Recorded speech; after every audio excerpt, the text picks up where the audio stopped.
Hello, everyone. Good afternoon. It's a wonderful springtime where I'm sitting from here. I went out early this morning and it was really nice, really fresh. It's a little bit chilly, but spring is definitely here. So welcome, everybody. I'll just give people a chance to come in and say a few hellos, and then I'm going to get Shane, my guest this afternoon, to introduce himself, and we're going to have a really good discussion, hopefully, on things relating to animal rights, but we've got kind of a broad spectrum of possible topics that we can talk about. So Shane kindly sent me kind of 5 related areas. I'm looking at them here. I'm a bit kind of off center when I look at my emails. So we're going to get into those, and if obviously we're going to keep coming to the chat to see what you guys are thinking, and of course if you've got any questions you can just pop them in the chat. Once I get chatting, sometimes I forget to read the chat, so if you really want to get my attention, then send me a super chat, and I'll hopefully see a super chat. All money raised. Oh, I've got to put my banner on. Hold on, let me just put my banner on. There we go. All money raised from this stream, and indeed all my revenue, will be going to animal sanctuaries. So if you want to super chat, then that's great. If you'd rather send a PayPal donation, then that's the email address that you can send that to. All right, so welcome everybody. So we've got VegMeg Codboard in the house. We've got Courtney, who, Courtney, if you're still there, if you want to stay, then play nice. All right, don't start calling people terrorists. That's not good. I can see that comment on StreamYard, but I can't see it on YouTube. So perhaps a mod has already said goodbye to Courtney. The Real Thing, hello, Michael Askew, and the Vaccine Twins has got a ring to it. Do you think it's got potential to take off? Interesting. Hi, Twisted Hippie. Got me on in the background as you work. Oh dear, you're working on a Sunday. Unlucky. All right, so welcome everybody. Shane, thank you for agreeing to do this. And Shane is well known to some of you, and I'm going to let him explain his username on YouTube. So, Shane, do you want to introduce yourself? I'm Shane, or also Heretic Ex Vegan Scum, as I'm now calling myself. And yeah, that's me. Yeah. So that name. So I know you were in the chat the other evening when I was streaming, and you kept getting timed out. Now, I wasn't sure exactly what was going on. I just, when I'm discussing stuff, I just leave it to my mods, especially when I've got a YouTube video playing and I'm reacting to it. I can't always see the chat, so I was just leaving my mods to it. But the reason why we're doing this discussion is Shane approached me later, and I offered him a discussion live rather than doing it in private. Let's do it live so that people can listen and hopefully learn some things. So we've got some more people in the chat. So we've got Helen. Hi, Helen. Bev, hello everyone. Great, good stuff. All right, so without further ado, let's get to these questions. So the first one, I anticipate being the most controversial, I think. So the first one that Shane has sent me is why ex-vegans, non-vegans, pick-me vegans, I don't know what that means, you'll have to explain that one, and anti-vegans are all the same, and the correct ways to treat them. So do you want to explain what you mean by that, first of all? Yeah, pick-me vegan, I'm not too sure either. It's one of David Ram's new insults that he's come up with. I think that's like a vegan who wants to be liked rather than holding people accountable or something like that. Oh, okay. So they pick when they want to talk about veganism and when they want to keep quiet about it. Yeah. All right.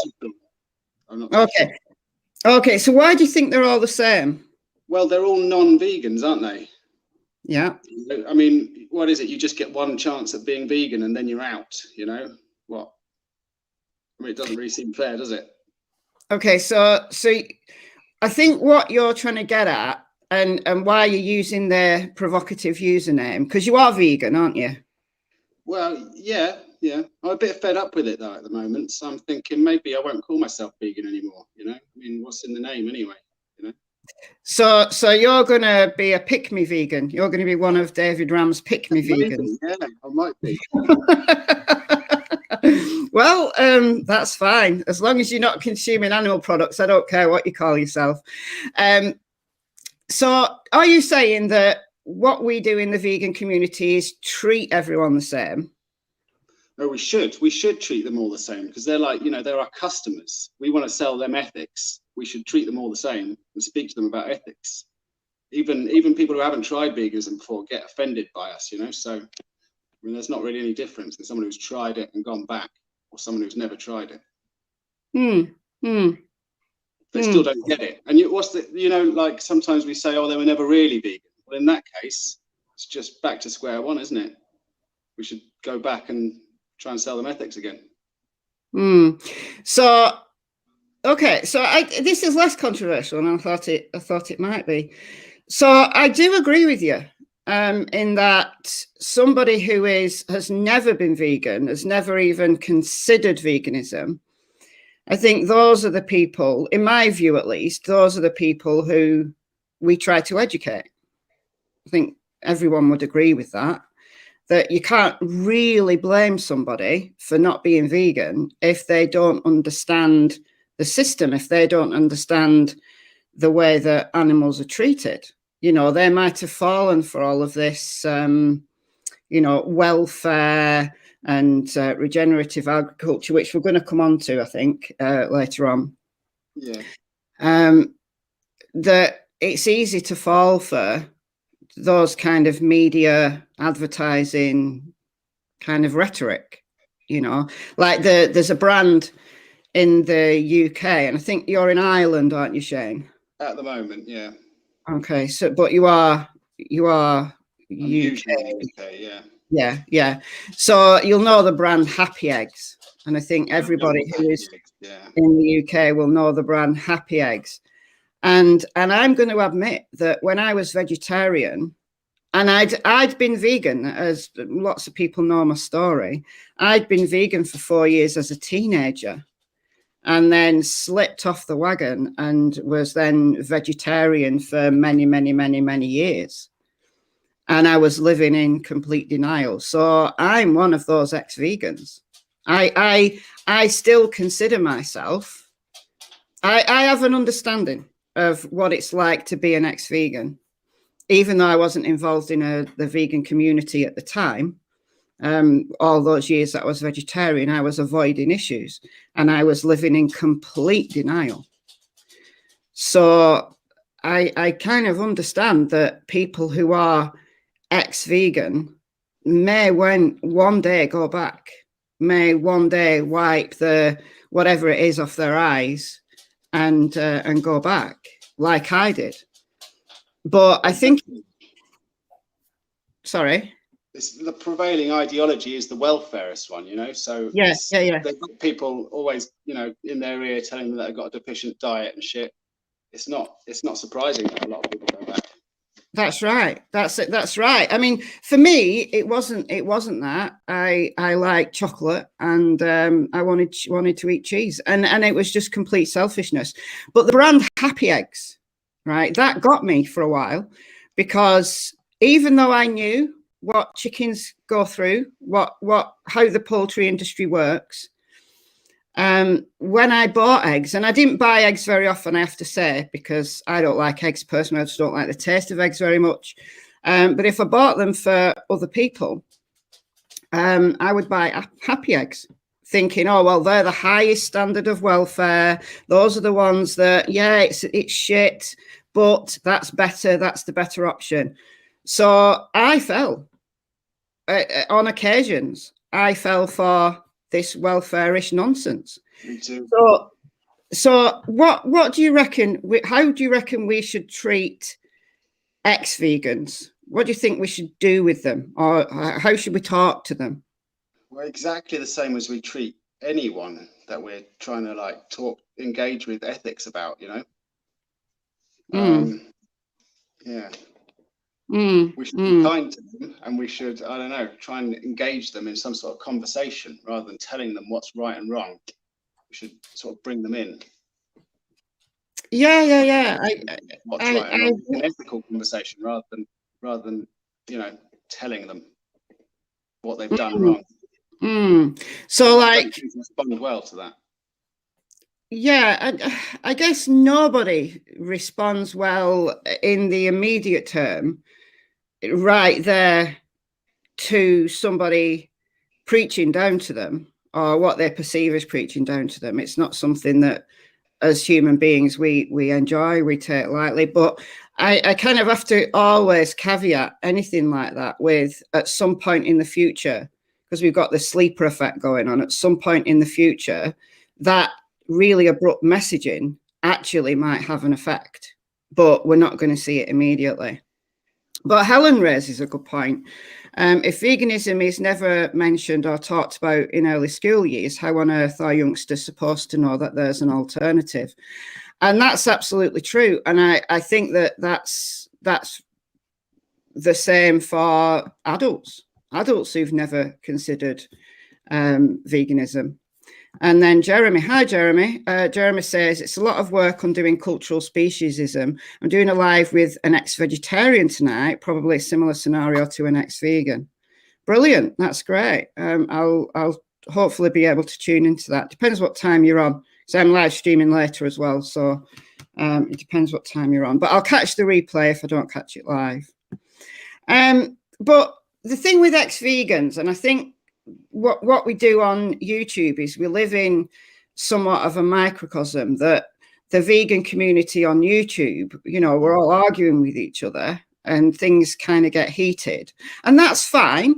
That's great.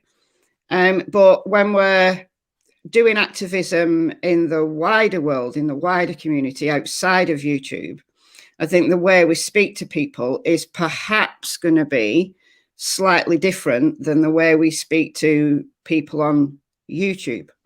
Yeah, and that could cause a problem though, because you know, we're all like sponges soaking up what we see on YouTube and then taking that into the world with us. Yeah, that's right.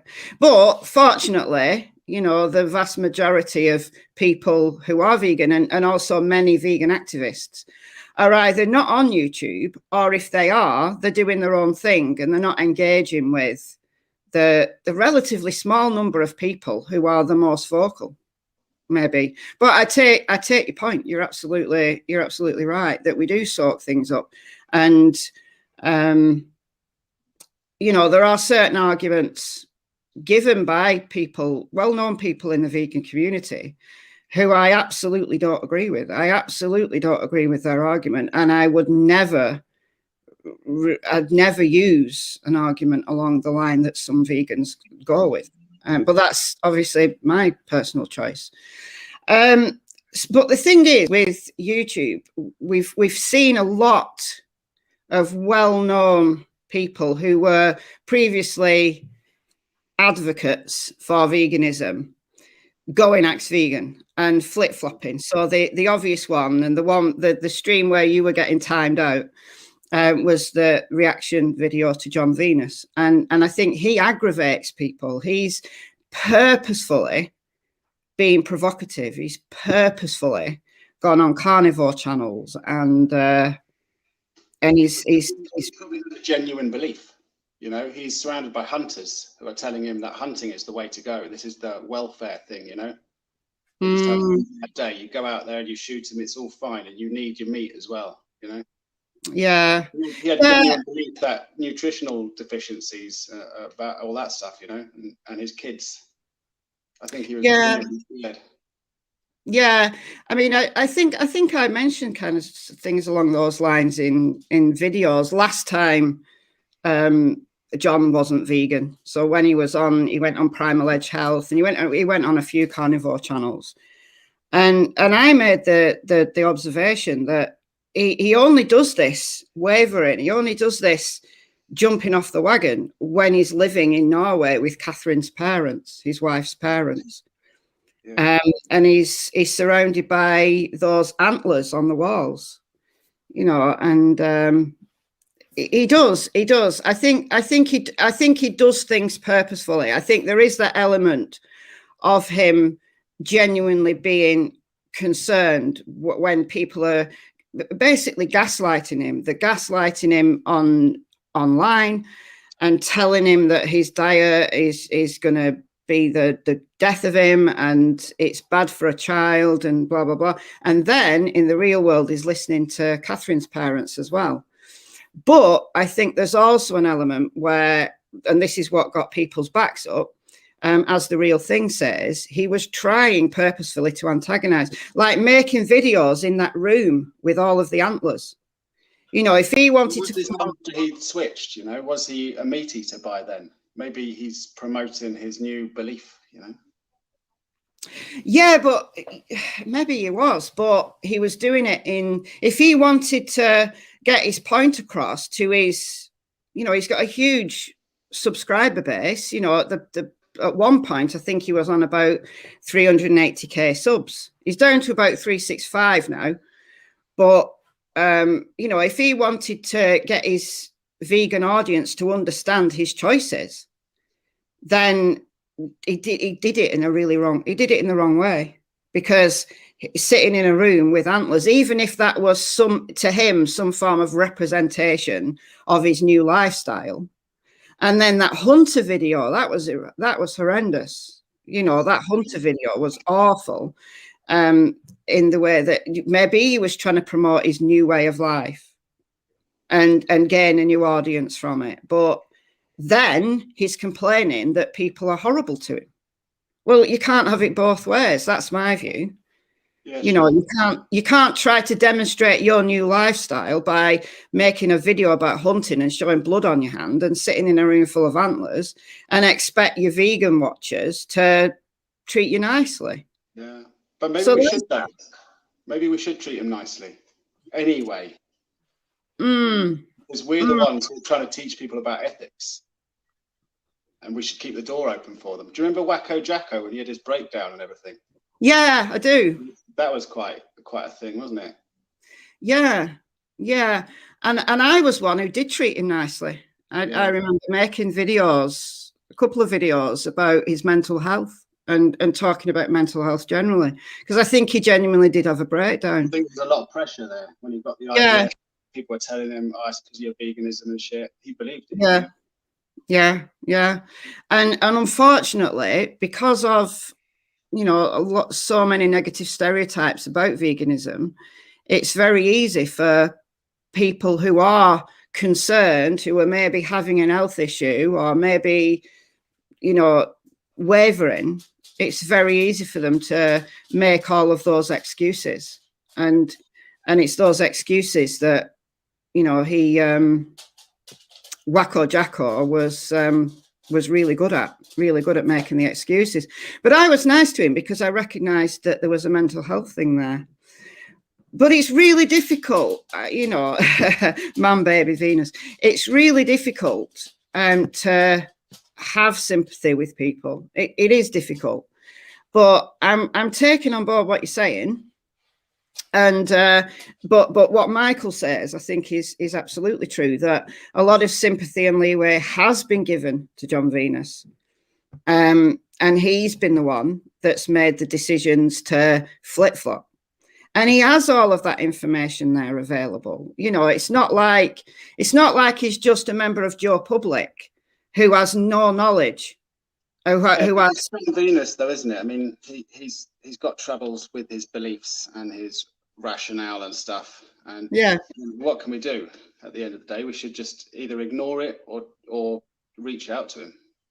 Yeah, Nicholas is the better example as the vegans who are trying to teach people about ethics. You know.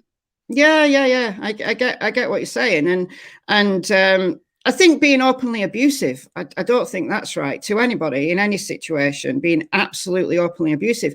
But criticizing somebody, you know, in a respectful manner, I don't think that's something that you know, expecting vegans just to zip it and sit on their hands and say, oh, well, that's fine.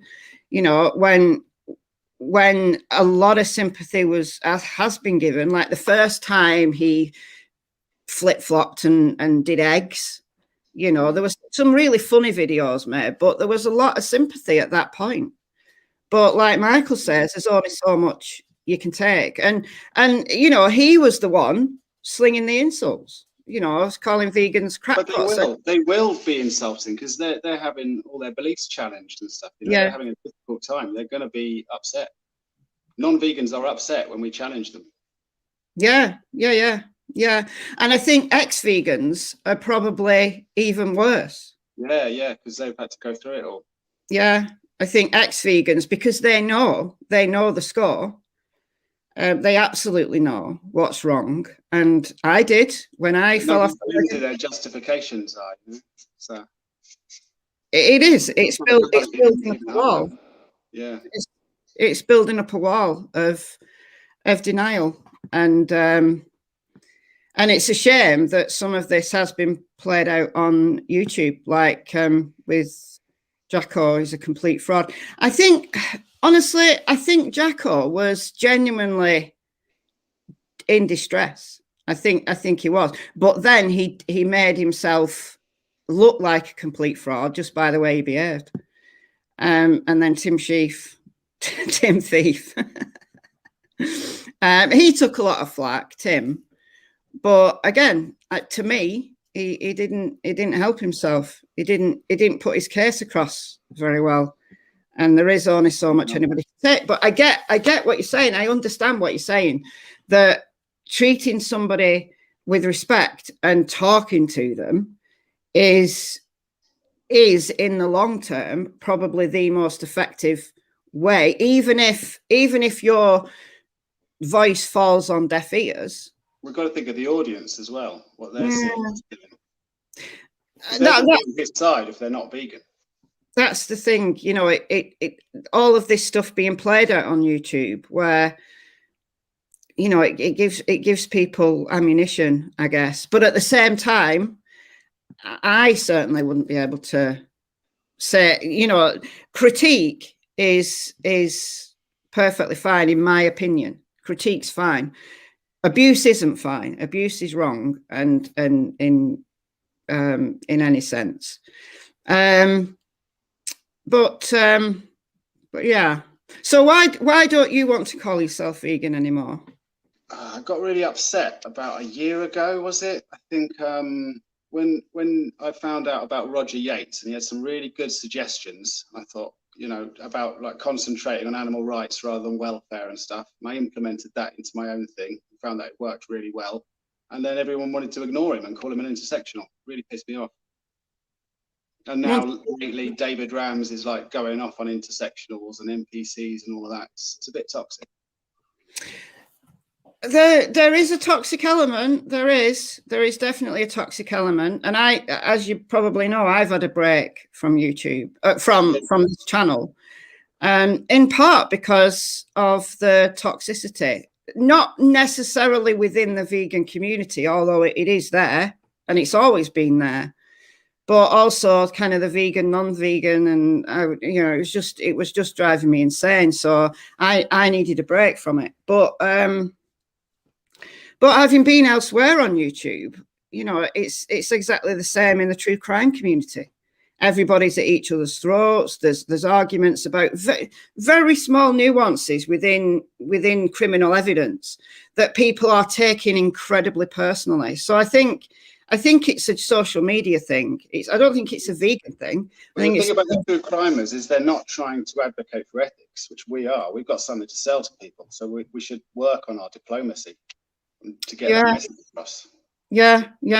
But within, like I said, within a social media microcosm, it's easy to forget that. It is really and also anger and all of that gets clicks, whereas talking about, you know, ethics doesn't really get a lot of clicks.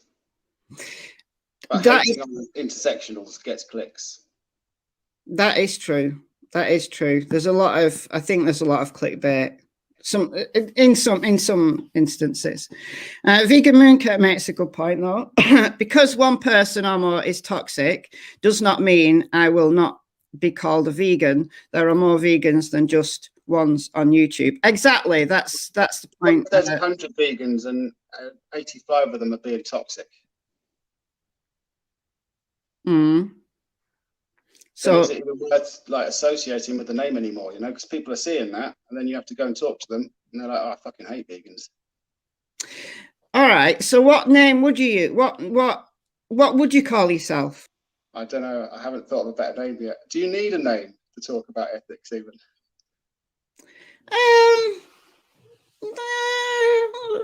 I guess not. But because the name vegan is now mainstream, I think perhaps the way that we advocate for animal rights under a vegan umbrella, I think using the term vegan lets people know what you're about. Yeah. And breaking down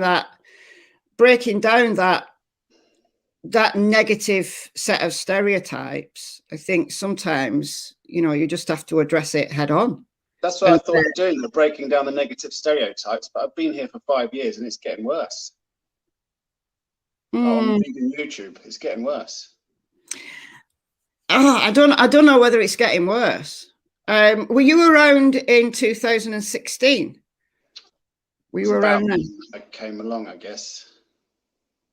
So how long have you been vegan? I didn't ask you that at the beginning. 5 or 6 years now.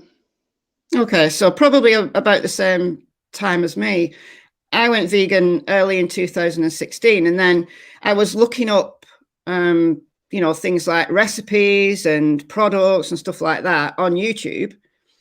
And then I came upon all of this drama.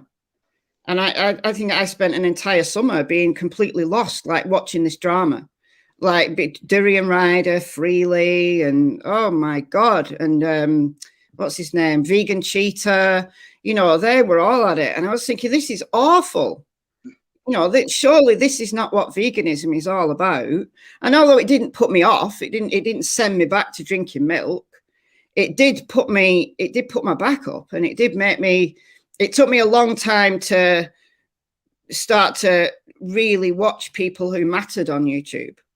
So perhaps you've got a really good point, because if I'd have been somebody who didn't understand veganism in the first place, because I was on YouTube looking for recipes, as I said, I wasn't looking for animal rights messages or anything like that. I understood all of that. But perhaps somebody who didn't would have been completely put off the animal rights movement, you know. Or drawn into the drama, and I don't know if that might be worse.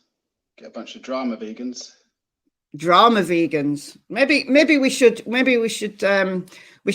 vegans, and then we should have drama vegans, and we should maybe separate ourselves a little bit from vegans now. So, you know, we can or maybe, you know, if you're not keen on the vegan label, maybe call yourself an animal rights activist. So hit it square on. So, Bart, there was mention of bivalves. We're going to come on to bivalves.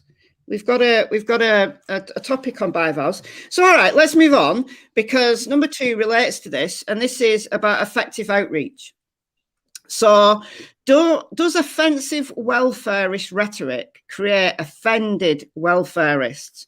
And should we develop our right-based rhetoric to improve our message? So I think I know what you mean by that, but do you want to explain for the audience? Definitely what Roger Yates has been talking about, that a lot of vegans are constantly going on about the atrocities that happen to animals, which is kind of a welfare issue. But if we just skip that, we can get straight to rights, and then we don't have to argue about all of this welfare nonsense, because they always end up going, I'll just buy it from Betty's farm then. And then we have to explain the rights at the end. So we could just skip that part and get straight to the thing. We want people to take a message away with them, you know, so we should keep it short, concise, so they get the right message, the rights message. Okay. So what message, how would you give me an example of what message you would use? What I've been working with is I acknowledge their welfareist thing. I say, yeah, that's great. You care about animals, I can tell. That's great. That's a legitimate stance you have there. And then I say, but have you heard about like animal rights? And as a logical extension of human rights. And then I, get them to ask me about that, or basically that. Since human rights come from the fact that we understand that other humans can suffer like us, they feel like us, so we give them, the rights. So logically, other animals who can suffer and feel like us should have the same rights. Yeah. I'm still working on it because I haven't really, it's new for me too. I need to develop that, what I'm saying to them there. I talk about the welfare all the time, like everyone else.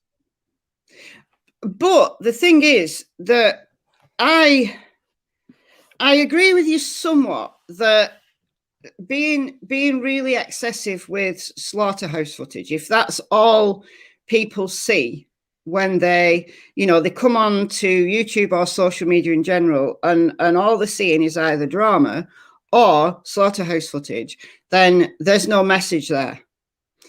But I do think that as part of education, I think it is actually important for people to know what happens behind closed doors. Because somebody who loves animals, has a dog and a cat, and yet they're still kind of blindly going along eating a bacon sarnie in the morning, with an egg sunny side up on the side, and they think they're doing their bit by buying from Betty's farm. How can you explain? Because they might say, yeah, I get that animals can feel pain like humans, and I get that. However, where I get my products from, where I go to Betty's farm, where animals live the life of joy, and it's only a split second of pain right at the end, but they've had a life of joy. How do you explain to those people that what they've been sold, what they've been told by the media and by farming and so on, isn't true? That's the thing that's a bit of a sticking point for me. If you just say animals have rights, how can you convince somebody of that without giving that negative side? And Jeremy's in the chat, and Jeremy makes a good point. When Jeremy was on my stream a couple of months ago now, that giving out a positive message about individuals, so showcasing individuals at sanctuaries and showing their personality and showing what joy animals genuinely can feel. I think that's got a really good level of impact. But again, I don't think that can be all we do. I think it has to be a whole range of strategies. So what would you say to somebody who says, well, I buy my products from Betty's farm? Or what about, right, get this, what about people who have their own hens and say, I know my hens are well cared for because they live in my garden, and I love them and they're dead friendly, and I just eat their eggs? What would you say? Do you think that's all right, or what? I don't usually engage in the backyard egg discussion because I think, those people are close enough. But no, I wouldn't do it myself, no. Yeah, I mean, I sat on the fence for a long time about backyard hens and backyard eggs, because I've got a friend who has hens. She rescues hens. Yeah. And she actually works with me.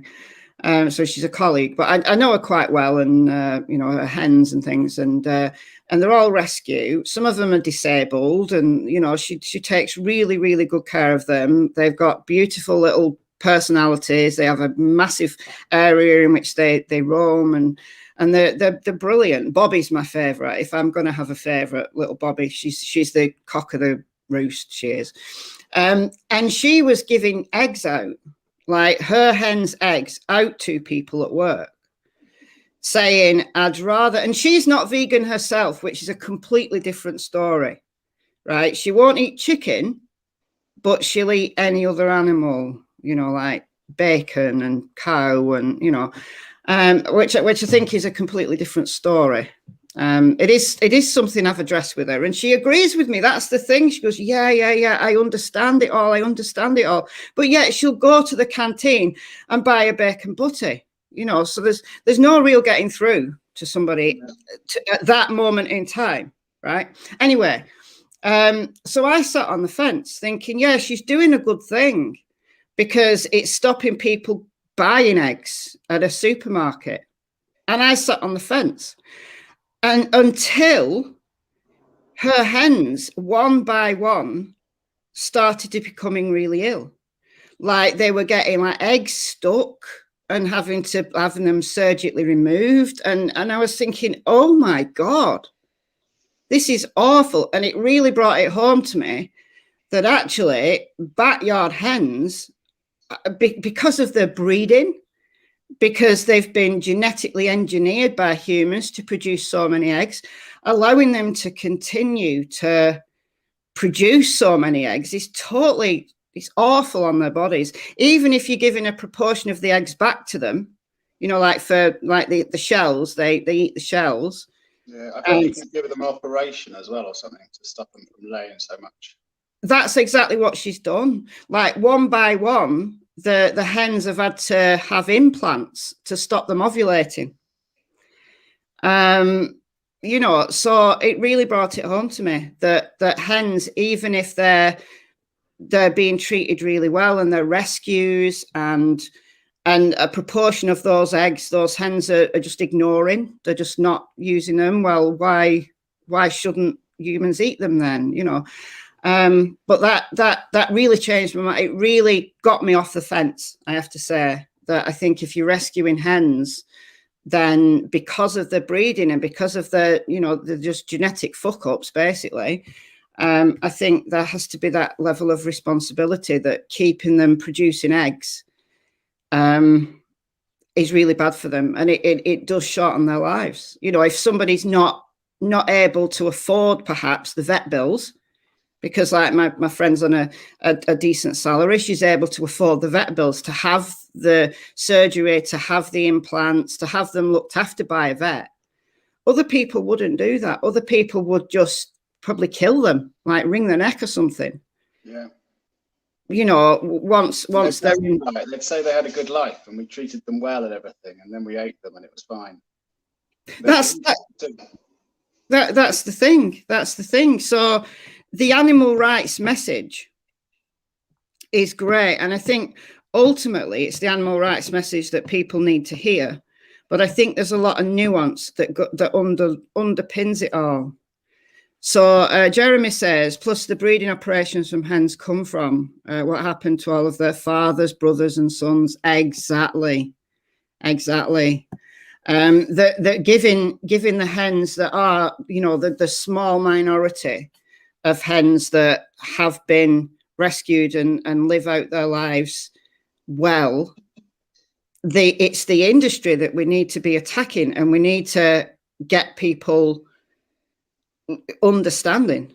So telling people a really clear animal rights message is great, but how do we, within that, how do we communicate that even eating eggs from backyard hens is difficult? It's hard on those individuals, but what about the industry? So do you talk to people about the industries, like the factory farming and things like that? Do you incorporate that? Straight away, it's more like, I guess, like the environmental side of it. People are into that. They want to know. They want to know that I'm using 80% of our arable land to feed livestock, things like that. They're interested in that.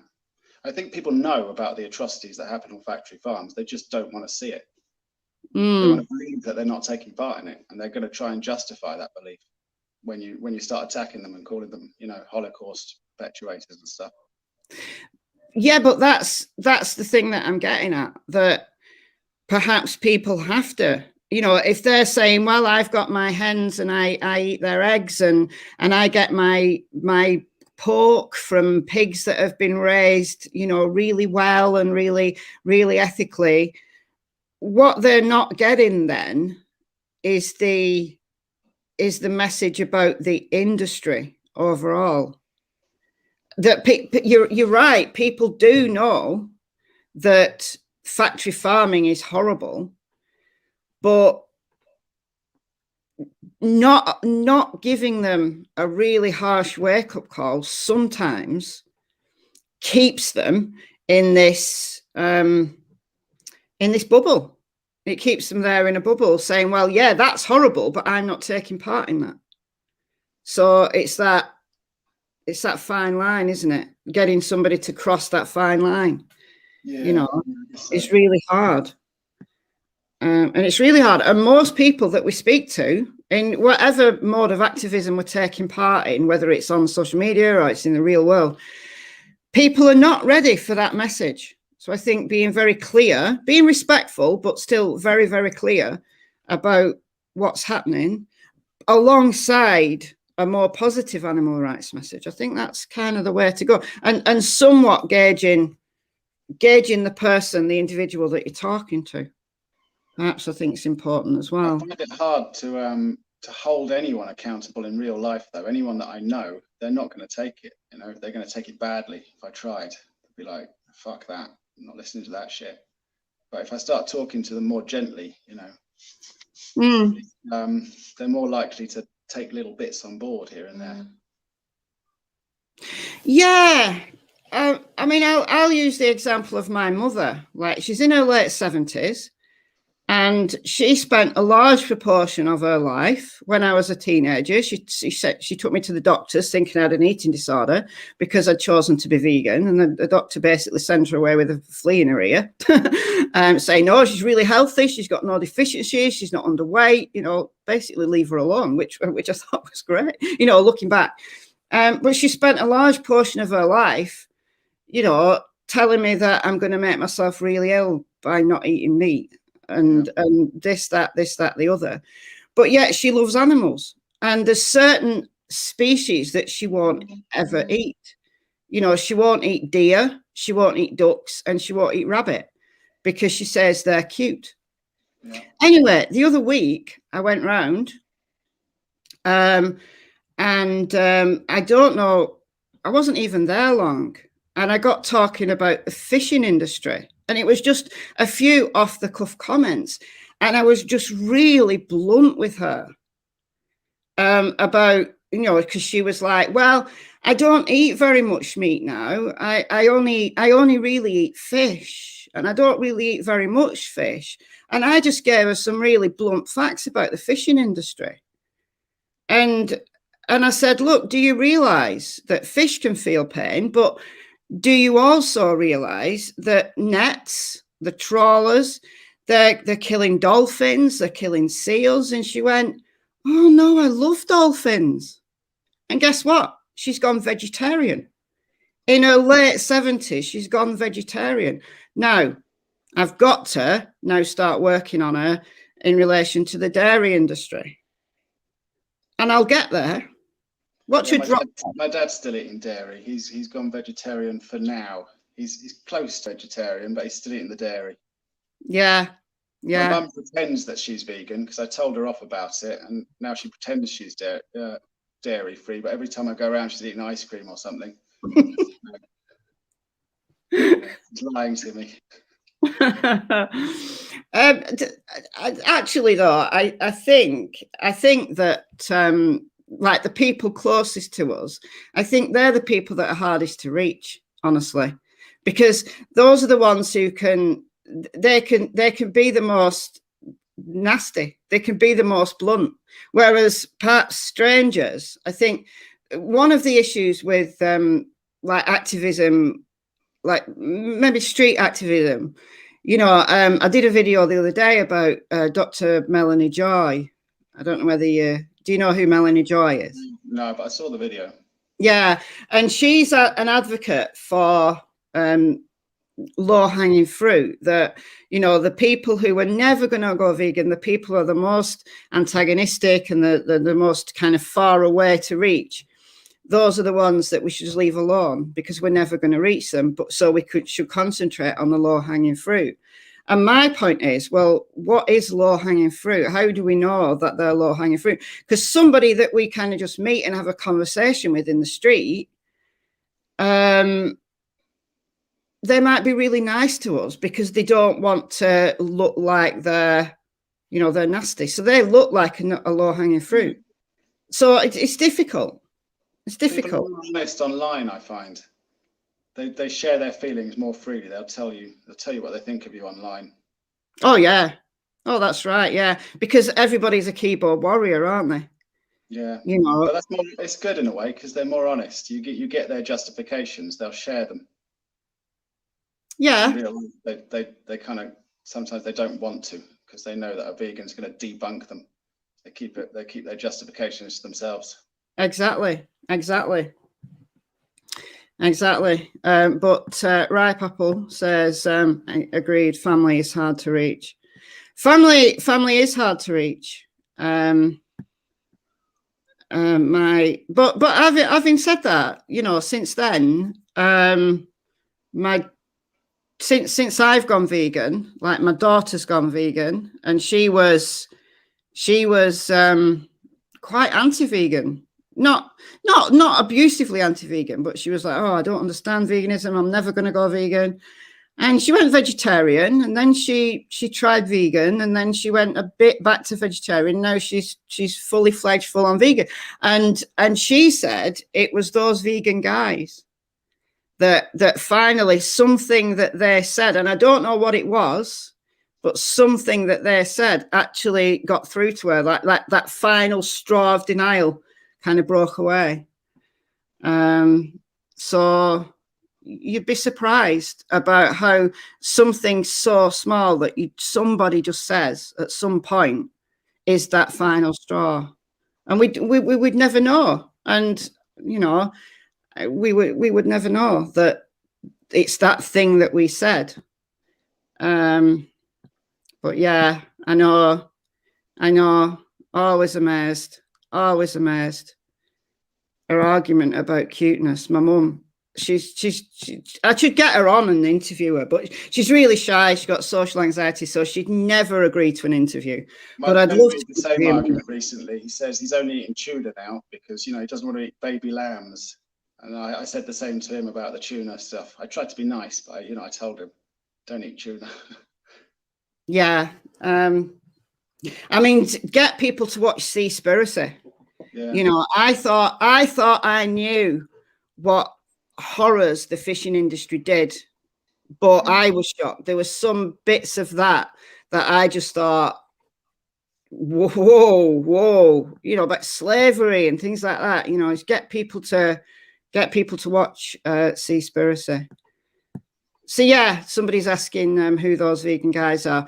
They're those vegan guys on YouTube, and they do a lot of like mukbangs and cooking and gardening and you know, fairly like Paul does some kind of quite hard-hitting talks, like his kitchen vlogs are quite hard-hitting at times, but they're very kind of like very approachable, very tame in a way. But for some people, that is the most effective way. So I think the take-home message, and I'm going to move us on in a minute, but the take-home message, I think, is that, you know, we all have a different style. And I think that's really important because everybody's different. People react differently to different things. So trying to get everybody to do activism in the same way and follow a like a, I don't know. Everybody is doing it the same way because, you know, Paul Bashir's lessons, he says, everybody do it my way and nobody do anything different, you know? So everybody's out there shouting about holocausts. And that's a problem. That is a problem. I think the cubes and that style of activism has its place, but there's so much more to it. And I don't like that really prescriptive, you've got to do it this way. I don't like that.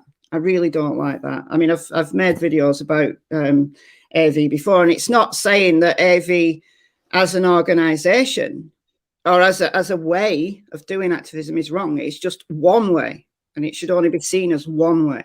But let's move on. I mean, actually, it's segued nicely. So number 3 is reaching out to welfareists for common goals of abolishing factory farming, subsidies, and rewilding the UK. So there's rewilding policies now. For those of you who are not in the UK, the farming subsidies, a proportion of farming subsidies now, farmers can claim subsidies for rewilding. So, but how can we reach out to them? So what do you mean by common goals? I might have changed my mind a bit on that one. I just stuck it in so I'd have something to talk about. But I'm thinking more, I was watching that Humane Hancock interview the other day, one of his clips, and the guy on there was talking about, you know, working with welfareists for common goals. And Right. yeah, basically there's too much of a divide between us and them. It would be nice if we could come together on some issues, and we might be able to, you know, talk to them a bit as well. Be more inclusive, be more inviting, you know. Legitimize their concerns, pay them lip service, say, you know, it's great that you're a welfareist, come and join us for this. While they're here, we'll talk to them about rights. I mean, I get completely infuriated, I've got to say, by environmentalists. Oh, thank you, Satan Inside. Satan Inside has become a member of the channel. Thank you so much, Satan Inside. That's great. As I said at the beginning, and as I say on every stream, all proceeds, all revenue, everything that is raised on this channel is going to animal sanctuaries. I still need to pick my sanctuary that I'm sending stuff to for April. I haven't decided yet, but as YouTube hangs on to revenue for as long as possible, I'll actually only get my April revenue like in the middle of May. So I've got time yet. Anyway, but yeah, all super chats, all memberships, all ad revenue, plus PayPal donations are all going to animal sanctuaries. So thanks, Satan Inside. Every little helps. So yeah, as I was saying, welfareism, environmentalists, those are the people who drive me insane. Absolutely drive me insane. What are your views on environmentalists? Well, I mean, it's a good thing, really. The environment is where the animals live. So, you know, I'm probably more of an environmentalist than a vegan in many ways. I value nature very highly. But the problem is a lot of people don't understand the impact animal agriculture is having on the environment. Yeah, I mean, that is absolutely true. That's absolutely true. But the majority of environmentalists, even those that are going out campaigning and protesting, they're not vegan, which I find astonishing. And there was I think it was Humane Hancock. I watched, he was out on the street. He was out at the, what's it called? Extinction Rebellion. He was at one of their protests. Did you see it? Yeah. And he was interviewing environmentalists, and there was this really nice guy, and and they had a really nice conversation. And then Humane Hancock said, "Are you vegan?" And he went, "Well, no." And he went, "Yeah, I understand, but I only eat grass-fed meat." And it's like, oh my God, and it demoralizes. They just don't know, though. They haven't, it's not well publicized, I guess. Yeah. And it's like, talk about it more, maybe. Yeah. And I think creating, as Melanie Joy calls them, creating allies, I think is important. But I don't think we can fully, we have a long way to go before we have an understanding that if you're an environmentalist, surely you can't call yourself an environmentalist truly unless you are vegan. That's, you could eat, say, rabbits or something locally, and still you'd be helping the environment, then, would you? Or kill deer to help like trees grow in your area or something. So I mean, you could eat animals and be an environmentalist if all you cared about was the environment, technically. I guess. I mean, there's a lot of rabbits, a lot of wild rabbits in my local area. I guess, but see, therein lies. It's conservation, don't they? I think we've got Yeah. to, or else they'll eat everything. Yeah, and that's a problem. That's a problem for. But I understand that, you know. And if somebody went along that line and said, "Well, I only kill rabbits because they're a pest in my local area," I would say, what right do you have? What right do you have to decide that rabbits are a problem? Rabbits are just out there living their life. Yeah. What rights do you have? Because ultimately it's humans that are causing the destruction of the planet, not rabbits.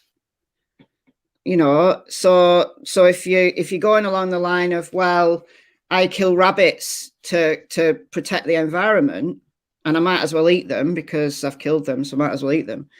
Well, I would say, well, it's humans. What about the oil industry? What should we just go and kill everybody in the oil industry because they're having a massive negative impact on the environment? You know, oil spills and things like that. Should we kill all of those people because they've had a problem with, you know, they've created a problem? What right do we have to say that it's rabbits that are the problem? So, so yeah, exactly. Eating humans would be very good for the environment. Do we endorse eating humans? Well, I don't. I don't want to eat humans. All sorts of diseases from them. But yeah, what have the poor rabbits done? I mean, they're considered pests. They're considered that they eat like crops and create issues. I mean, the rabbits around where I live don't, because the crops are either wheat or rapeseed, and rabbits are not into that. But I guess that if you were growing like cabbages or something like that, then the rabbits would be all over them. So I guess you'd have to do something about the rabbit population if you were a cabbage farmer. But my argument would be, well, just put fences up that the rabbit, you know, you ought to put your fences under the ground so they can't dig under. But there are, you know, there's veganic ways of farming, isn't there? You know, that I think we've got a massive long way to go before we can even create veganic farming as a viable alternative. But yeah, that would be the way I'd approach that. In the, you know, conservation's one thing, but well, if we're going down that environmental line, then let's kill humans. And absolutely, badgers, squirrels, foxes, they're all considered pests. And how many vegan? I mean, what are your thoughts? What about the badger-cull? What are your thoughts on the badger-cull? Well, it's terrible, isn't it? Yeah. I mean, I'd rather have wildlife than cows or whatever. It's horrific. Fox hunting, and you know, I don't imagine, you know. Go on, sorry. No, I was just nodding. Oh, the vast majority of non-vegans in the UK are against fox hunting. You know, the government know that they can't ever decriminalise fox hunting because there'd be a public outcry. But yeah, it's the same argument that they're considered pests. So rabbits are they're really intelligent creatures, rabbits. Yeah. Plus, not that should matter, because humans are supposedly an intelligent species. Not that intelligence should matter. Which segues me nicely onto the next topic, by the way, but I'll just say this. Plus, what is the purpose of environmentalism? It's not out of concern for humans and other animals. Okay. Extra. So shouldn't an environmentalist not want to contribute to unnecessary animal exploitation. Exactly. I can't understand. I can't understand environmentalism without those people who are involved in it being vegan. I don't understand it. I don't understand it. Anyway, segues me on.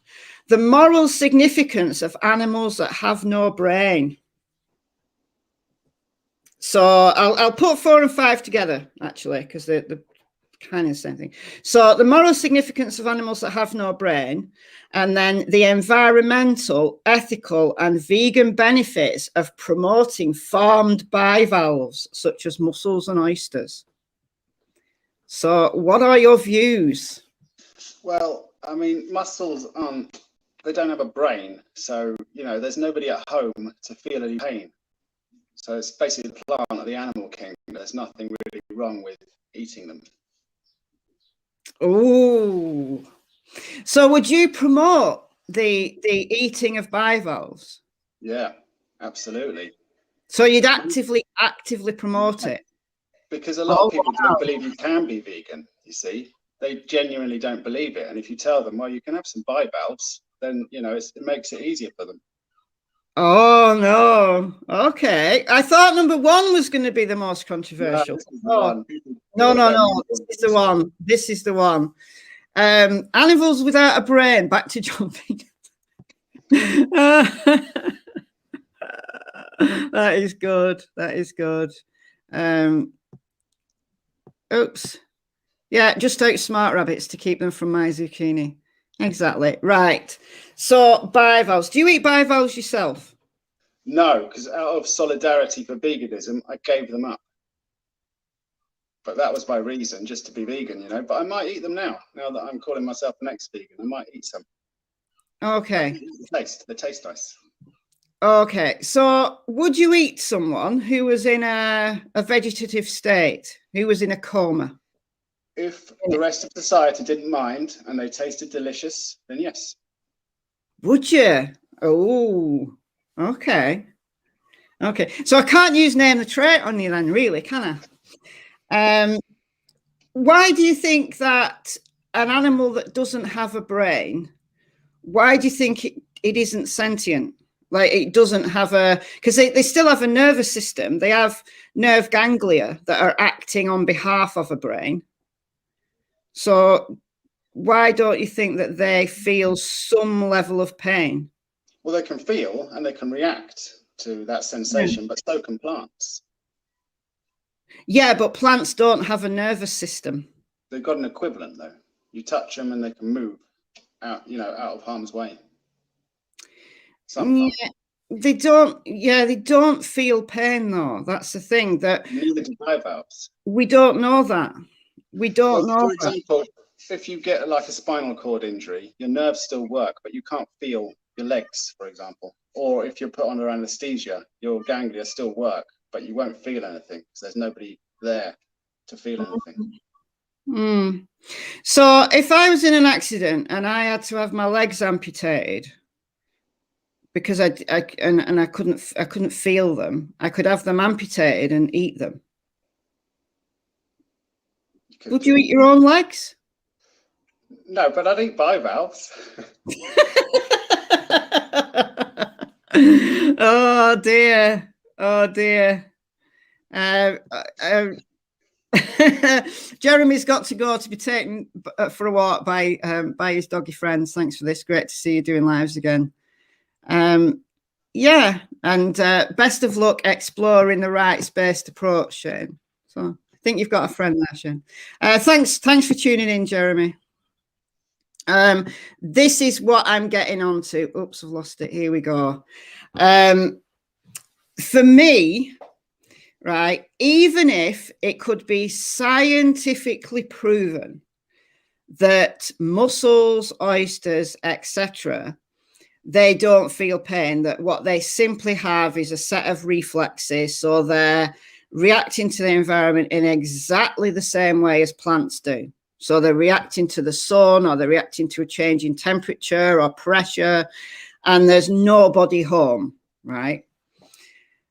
I still could not endorse the eating of them. because, as Race Lever rightly says, it's the blurring of the line. I think it actually makes it more distinct, because we're saying if somebody's at home, you've got to give them, you know, moral consideration. We're talking about plants and saying, well, plants have feelings, you know. So that's, you know, we've got to, if we're gonna draw the line, we've got to make it clear for them. But is it not easier?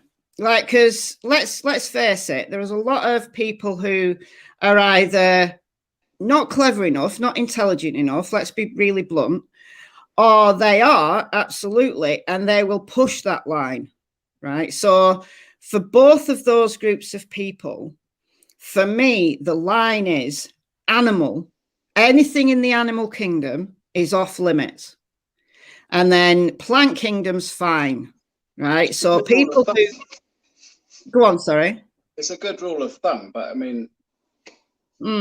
It's the easiest way, because for those people who won't think any further forward, for whatever reason, that line is clear. But if people are asking questions, though, they're saying, you know, how come you can eat plants? And that explains it to them, because plants don't have a brain. There's no one at home. No, they don't have a nervous system. That's the difference. They don't have a nervous system. So the nervous system, it makes you, you know, that's not a morally significant thing. But I think to keep the argument simple for people who, it's actually not the people who are too stupid to create the argument. They're fine, right? They understand animals, no, plants, yes. It's the people who, as Race Lever says, it's that blurring. It's people who are going to push those limits. So they'll say, well, all right, then, you actively endorsing me eating bivalves. Well, then what about the next level up? So, I don't know, snails, like they've got mollusks, like they've got a brain, but it's only quite rudimentary. Yeah. So what about snails? Is it going to really erode away until they get up to cows, though? Well, is it, though? Because this is the thing, that you're pushing the line. You're pushing the line. Well, no, we're clearly defining the line. No, because there's so much we don't know about how other animals think and feel, right? We're still arguing about how sentient... Like, do you remember Magnus? I can't remember his username. Do you remember the guy? That's the one. That's the one, that he was arguing that no animals other than humans are truly sentient. Yeah, yeah. And, you know, he's a clever guy, and he was able to argue that point really well. Yeah. Right. I debated him once, and I got completely, totally frustrated with him. But from a philosophical point of view, he made some really good arguments. But you see, that's the thing, that if you have the slippery slope, who said slippery slope? Somebody said slippery slope. I can't find it now. There we go, Michael. Slippery slope. It's a slippery slope thing, that if you have that distinction, animals no, plants yes, there's no slippery slope. But if you have, and people want to know, they want to know, why am I? What is veganism? Why am I doing this? And if we're just saying it's just animals, then, you know, it's kind of arbitrary. It isn't arbitrary. It's animals, plants. One's no, one's yes. It's simple. Yeah, but some animals don't have, you like jellyfish, they don't even have ganglia. But we don't know. We don't know the experience. Like, we don't fully But do you think they can have an experience without a brain? But humans can have an experience without a brain. There's a condition called anencephaly or something like that, and it's babies that are born with no brain.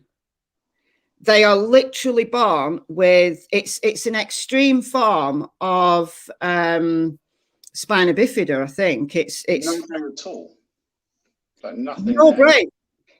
The ones that are the ones that survive birth and are born truly with no brain, like not even a brain stem, they can't survive because they can't breathe on their own.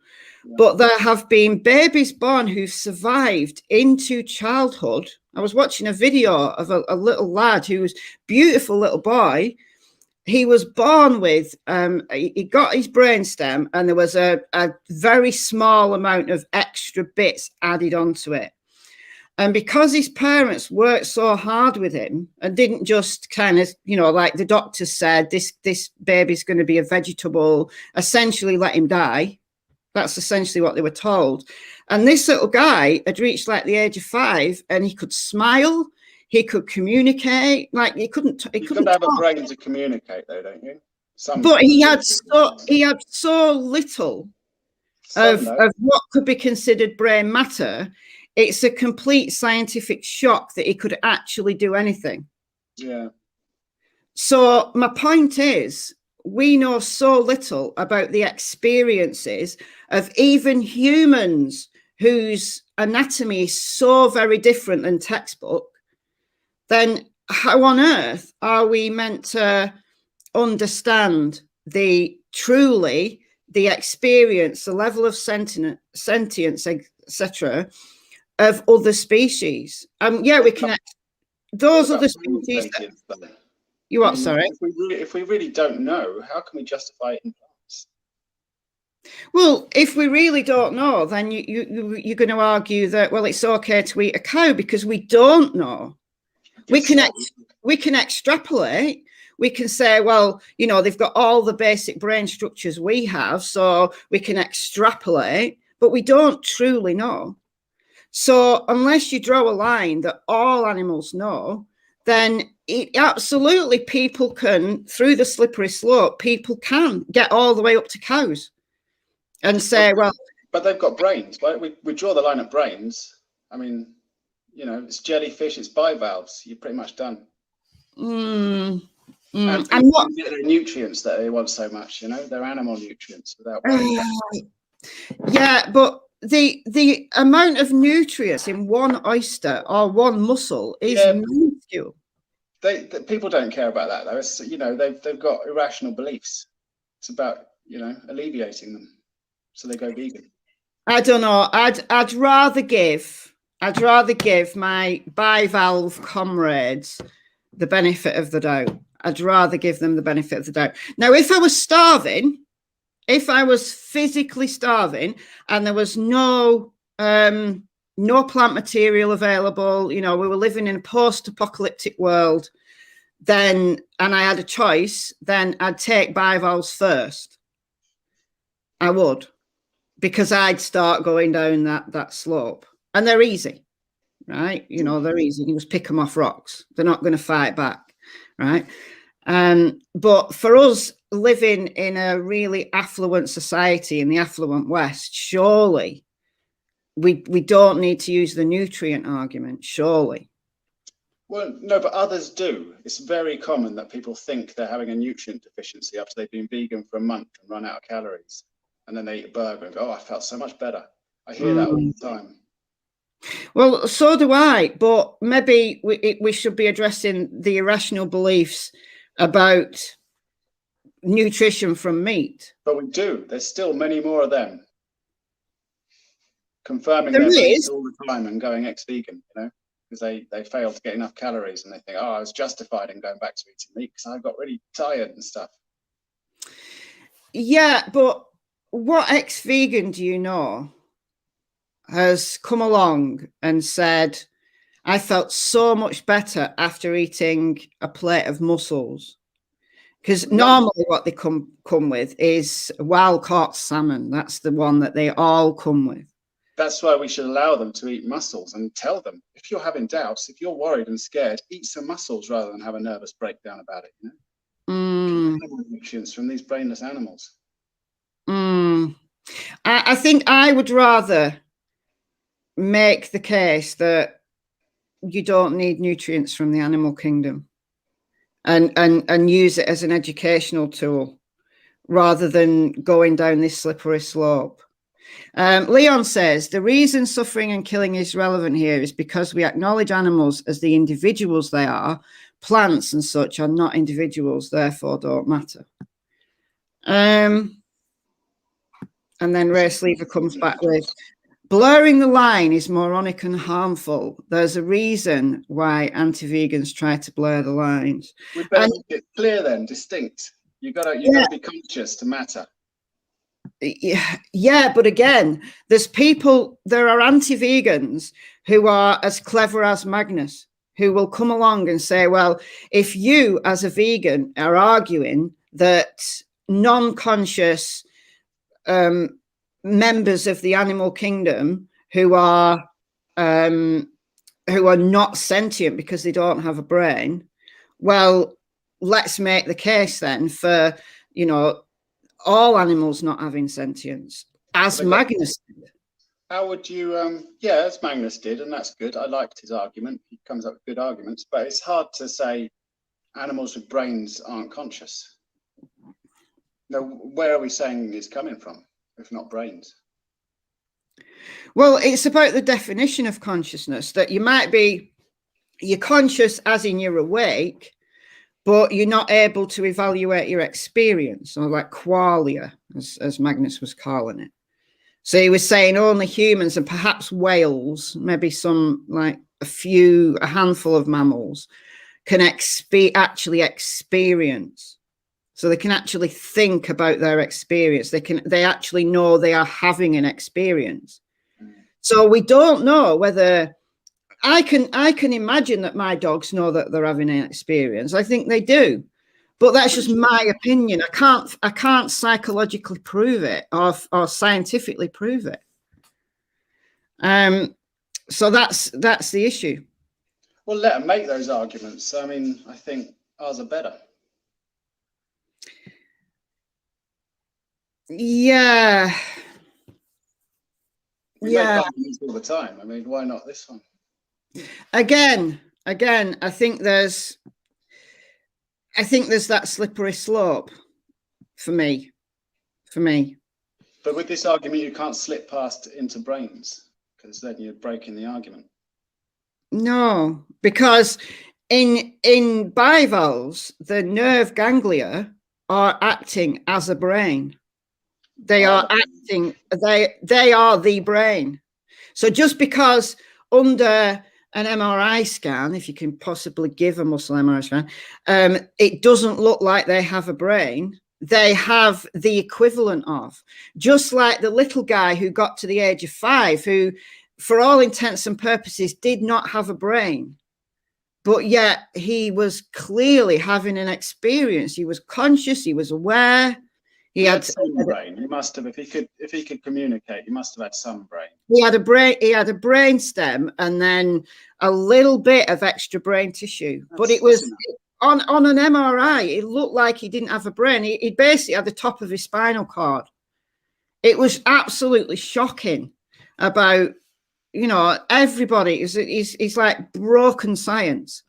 So because of those individuals who are human, then surely who've broken science, who nobody understands. Yeah, but you have some, you see a little bit, you said. So, I mean, yeah, but mussels and bivalves have the equivalent. They under a microscope or under a scanner, they don't look like they've got a brain. But how do we know what experience that nervous system that looks so alien to us? How do we know that it doesn't have just enough, to give that creature a sense of pain and discomfort? A sense of self. It would need a sense of self in order to have, like, it would need an experience in order to experience pain. Otherwise, it's just a signal, same as a plant, that it reacts. No, because if you go down that line of arguing, then you become Magnus. You start endorsing Magnus's argument, because that's exactly what he was saying about dogs and cows. Exactly. Yeah, brains, though. It's a kind of a different, more complicated argument that Magnus is going on about. But this is the thing, that what some anti-vegans will do is use that argument against us.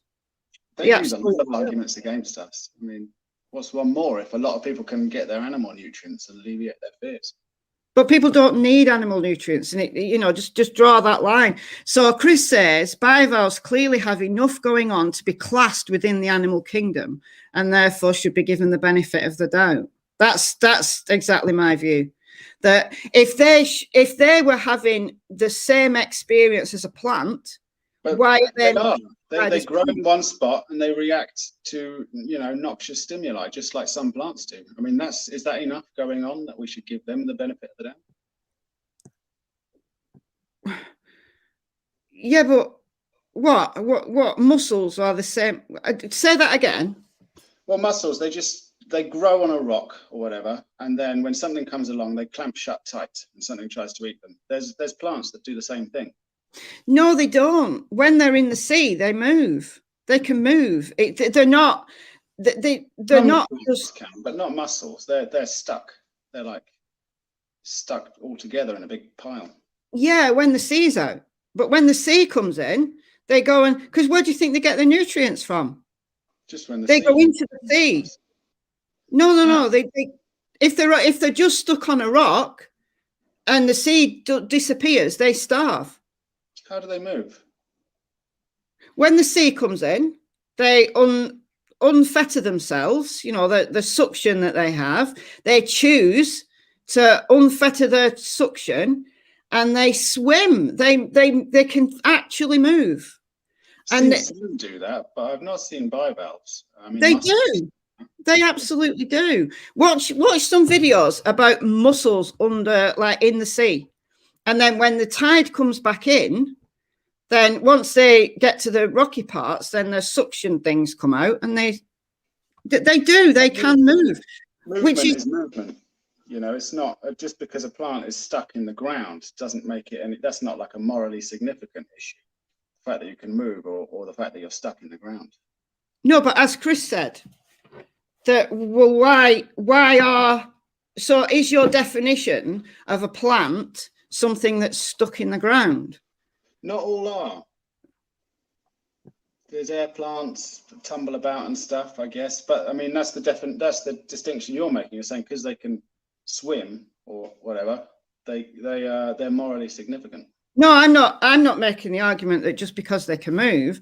I was saying that you're wrong in thinking that mussels can't move, because they do move. Yeah. That's how they get food. But what is different about the animal, any animal that's classed as an animal is classed as an animal for a reason. So if they truly weren't a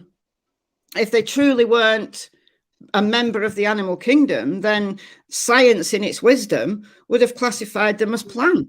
I'm not saying they're not animals. They're from the same evolutionary line, obviously. But I mean, where did consciousness first arise? It wasn't in the first animal, was it? We don't say, oh, because it's conscious, it's an animal. It's because it has the certain cell structure and stuff, because it comes from the same lineage. Well, it depends what your definition of consciousness is. Because as Ray Sleever said, you said earlier, your argument was self-awareness. Yeah. So consciousness, an experience of itself, an ability to, Well, Magnus would argue that no animal other than humans and perhaps whales has self-awareness. Therefore, you've talked yourself back into eating cows. No, I haven't. I'm saying it's got a brain, leave it alone. It's nothing like Magnus's argument. Yeah, but if it's got a brain, if that brain is pretty much just an organ that keeps somebody alive, then, and it's got no level of self-awareness, then your argument is that you can eat it. If nobody minds and you want to, yeah, it's not a moral issue. If nobody minds. Yeah. So we go back to the thing is, if somebody is completely non-conscious, they're in a vegetative state, that you can eat a human. Well, if they're not going to wake up, and and it's like, say it was a cultural norm to eat them, like it is some cultures, they eat the dead, and that's acceptable. That's fine. Yeah. Yeah. Somebody who's dead is a bit different than somebody who's in a vegetative state. Because there are people who've woken up from comas who have been able to talk about the experience that they had. Yeah, all right. Well, let's say we chop the head off and we keep them alive with some sort of sci-fi machine. Are they morally significant then? Yes, because they're still being kept alive by a technological equivalent of a brain. No, there's no brain. It's something else, just a pump and some, you know, some basic stuff. Keep the heart going. I don't know. I can't answer that. I think that's at a level of, well, all right, somebody who is, I think you're still using the, you know, if they're in a vegetative state, then how do you know that somebody who had, you know, in this strange world that, you know, they had their head chopped off, but they were kept alive. How do you know that that person wasn't still having an experience? Because we know that there's one of the cranial nerves that starts in the brain and it ends in the digestive system. It's cranial nerve 10. Look it up. It's called the vagus nerve. If the vagus nerve is still intact, you might argue that as long as they've got a digestive system, they're still having an experience. There's so much you don't know, actually. Because they put you under anesthetic, you wake up and you didn't feel anything. You don't know anything about it until you wake up. Yeah, because that's you've artificially been put to sleep. You've artificially had your reticular formation and other areas of your brainstem. Well, your ganglia still work. They still help, you know, your heartbeat and all of that. Your ganglia is still operational, but you don't have an experience of any of the pain. Yeah, because artificially you've been put into a pain-free coma. So that's different from a bivalve that's awake. Well, is it awake? I mean, what's it awake with? Yes. As Leon says, oh, wrong comment. Sorry, Leon. It was another one of your comments. Let me just find it. Can't find it now.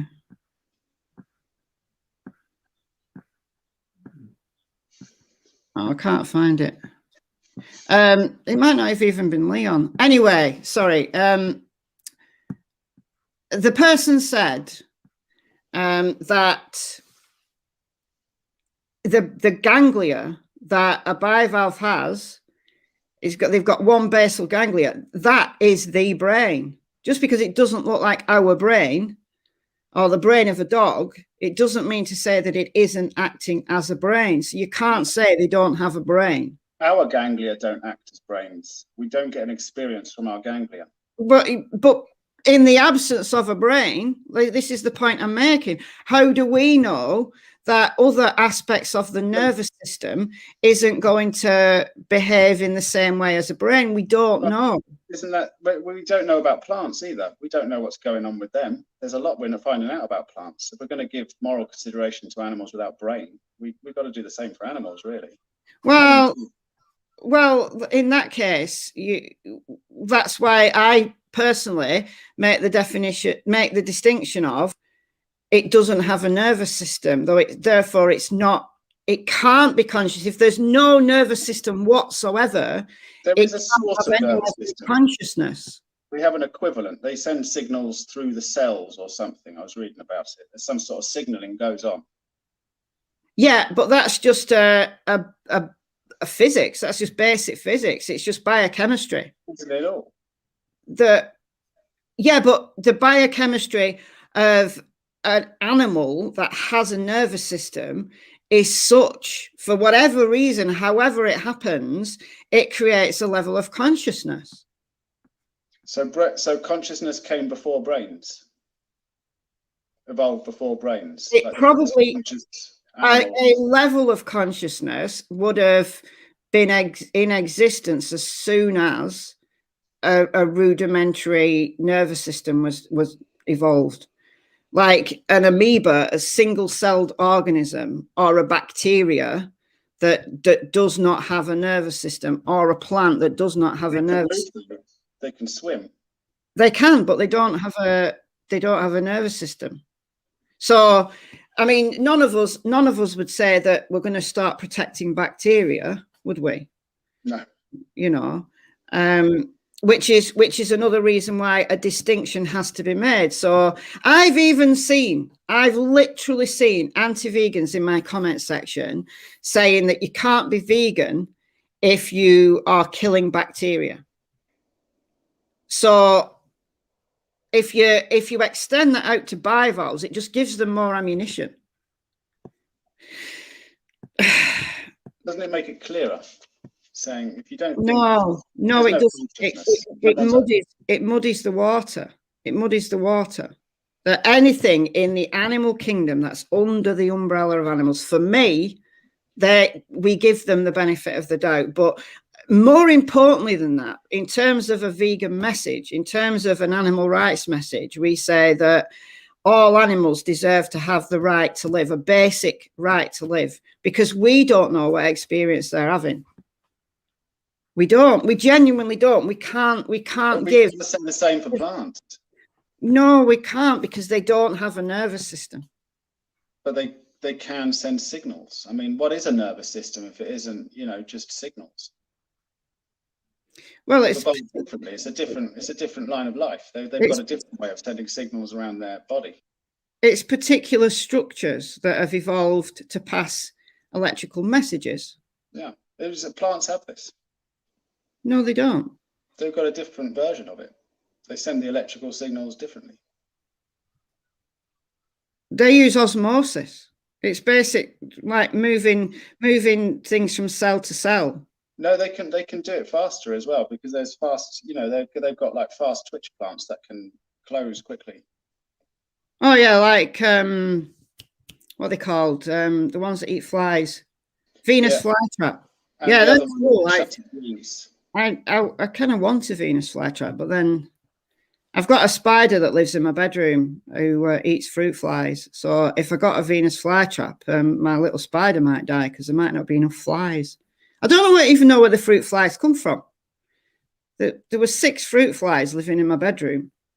They got eaten by the spider, but they were there. I don't know where they came from. 6 of them. Honestly, don't know where they came from. Anyway, that aside. Let's open this up to questions from the audience. I'm going to wrap this up maybe in like 10-15 minutes, because I'm streaming again at 6. I'm on my true crime channel streaming at 6 o'clock for anybody interested in true crime. So Vegan Mooncat says, can I ask why Shane thinks bivalves should be eaten? Does he believe eating only plants is deficient, because that's the message non-vegans will take away from this? I believe it will alleviate people's fears, whether they are rational or not. So allow them to eat bivalves, to say, if you're worried about deficiencies, which a lot of people are because of the media and everything and people talking about it, then eat some bivalves. See if you need any of those nutrients, have some, because it's of no moral consequence to eat an animal that has no brain. That's what I'd say. It just opens the floodgates. It really does. Opens the floodgates, because they might say, well, I didn't feel better eating bivalves, therefore I'll try a fish. Fish might work, because fish don't feel pain, do they? They'll go down that line. That's the problem. Yeah, but the line ends there with my reasoning. If it's got a brain, you can't eat it. But if an argument can be made that brain is essentially non-functional in terms of pain sensations, in terms of self-awareness, as you mentioned earlier, then that like you can get yourself into the first brains, develop the first brains. I'm wondering at some point that brain wouldn't have been switched on. It would have been too basic. It would have been like a little further on, I reckon, before it became conscious. We don't know. We don't know. And I also believe in the sentience hierarchy, so some things are more conscious than others. Magnus has said that I'm wrong to think that, but I still believe in it. I think I don't know where we can draw the line. We can never say, oh, this experience is more than that, because we'll never know. And that's exactly my point, that we can't make distinct, we can't put sentience on a hierarchy. Therefore, the ones that we perceive as not having sentience, well, surely we've got to give them the benefit of the doubt. So Ripe Apple says it's not about the signals. If it was, then a computer would be sentient, which is true. So there's got to be more to it, and we don't know what that more is. We genuinely don't know. The brain is the more, isn't it? No. The experiencing organ. No, because the brain can be essentially non-functional as long as the breathing center's there, or as long as the you're given a artificial way to breathe. We don't know what experience people have in those vegetative states, because people have woken up from vegetative states and said that they had a level of consciousness. There was a woman who woke up after about, I don't know, it was like 30 years or something. They still have a brain, so something could have been happening. But it was from a standpoint of medical science, she was essentially dead. She was being kept alive by machines. She had very little experience something.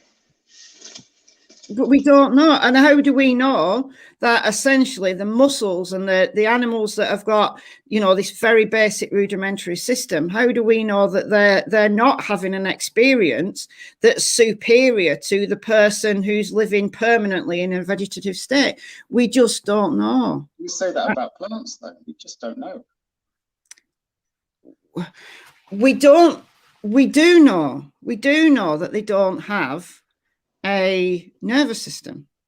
So we do know that there's a distinction. I mean, look at the more elegant system that sort of just moves energy around the cells or something, and we haven't discovered it yet. They're older than us, plants. They might have developed something we can't recognize. That's absolutely true. That's absolutely true. It could well be that. So if you're taking that line, then, well, actually, what you need to do is live on nothing but maybe fruit, because that falls off trees. Yeah, fruit's good. Nuts fall off trees, so that's what we're going to live on. I think that's I know. I draw the line at brains, because I think that's more extra. I think you probably could live on fruit and nuts if you want. Nuts, but nuts, isn't that like seeds or something? Doesn't the tree want to grow? Yeah, but you're surely not telling me that a seed is having an experience. Well, you're eating its babies. When you eat the fruit, it wants you to eat the fruit, so that's fine. That's the only ethical food there is, really. Okay. Well, you're making a very convincing fruitarian argument there, but I think for the vast majority of people, if we're making veganism accessible, then we've kind of got to make sure that we don't draw that line too far, in my view. So, all right, so we've got some questions here. Does Shane have a scientific paper disproving current science? Yeah, it's on my website. Check it out. What's your website? I'll leave a link to it. I don't have one. I don't know what it means. No. Oh, okay. I don't have a scientific paper. All right, so you've no, it's just your view. You've no way to back it up. And Baz says, just logged on. Please tell me this isn't plants have feelings too. It kind of is, Baz, because we according to Shane, we don't know whether plants have feelings. I do, because they don't have a brain. So I'm saying they don't have feelings. Well, that's good then. But you're saying they might, because you just don't know. No, I'm saying they don't have a nervous system. So under current scientific understanding, they cannot have a conscious experience because there's no nervous system. Whereas scientific understanding was you need to have a brain to have an experience. I mean, that's no, you don't. You need a nervous system. You need a nervous system to have some level of experience, and that's what bivalves have. Are you sure about that? I mean, how? Yeah, I am sure. Sure. Scientifically, I'm sure. I mean, the example you gave was of someone who had a little brain. yeah, that was essentially no more complex. There is some, though. There is some. But so do bivalves. They have those ganglia which are acting in lieu of a brain. So even if right, those ganglia are only giving a rudimentary experience, I would rather just give them the benefit of the doubt and leave them alone. That's my view. And Leon says plants don't have pain, proven beyond reasonable doubt, and that's essentially what we're looking for. Is beyond reasonable doubt. That I can't give that to bivalves beyond reasonable doubt. I don't know beyond reasonable doubt. Oh, that's for someone else. Any other questions? I'm going to wrap this up now in about 5 minutes, so I can go and chill out a bit before my next stream. I think this has been really interesting, though. Really interesting. Any other questions? Don't think. I think we've. I think you've stumped us. I think you've stumped us. It's been really interesting. Yeah, it is, and it's an ongoing argument, and it's one that I think I know where I draw the line, and if you're drawing the line in a slightly different way, then that's okay.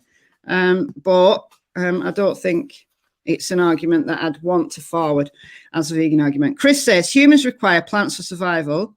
They can provide all we need. With that being the case, why do we even need to discuss bivalves when they aren't required anyway? People's fears of a nutrient deficient diet, which many people have, and they're not listening to reason either. A lot of people.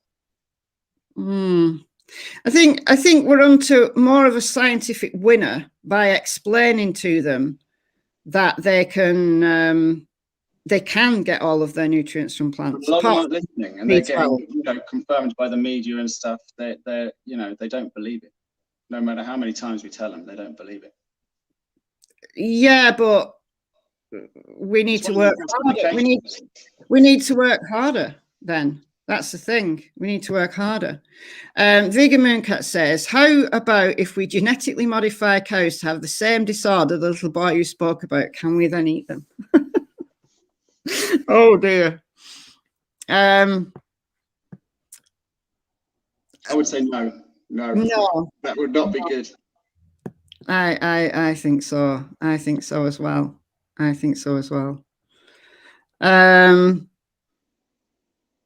Okay, I think we've exhausted everybody. So I'll wrap this up. Thank you so much, Shane, for agreeing to do this. It has been really interesting. You've not convinced me into your line of thinking, and I don't think I've convinced you. But I don't think that's the purpose of this. I think having a really good discussion is really interesting for people just to consider these issues. So I'll say goodbye to you here. I'm just going to stay on for like 5 minutes just to tell people what's coming up next on the channel and stuff. And so I'll say goodbye. Yes. Bye-bye. See ya. Hey, hope you found that interesting. I found that interesting. Found that really interesting. Okay, so stuff that's coming up on the channel, just to give you a bit of a heads up. Not got a video coming out tomorrow. I've been on leave for the last 2 weeks. So I've been able to kind of think about content more. So I don't have a video tomorrow. There's probably going to be a video maybe Tuesday or Wednesday on this channel. And I am planning on streaming more regularly. So you might see as many streams as videos. I've not kind of worked it out yet. But I am definitely back. Just again, not on the daily. Just definitely not on the daily. So I'll say goodbye here.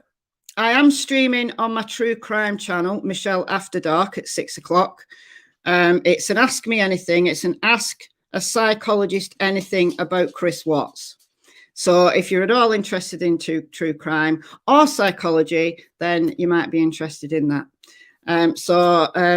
Heretic Ex Vegan says, thanks for having me on. Thanks for coming. Thanks for your questions. everybody's been nice and polite, and that's great. So I'll see you very soon, guys. Bye bye.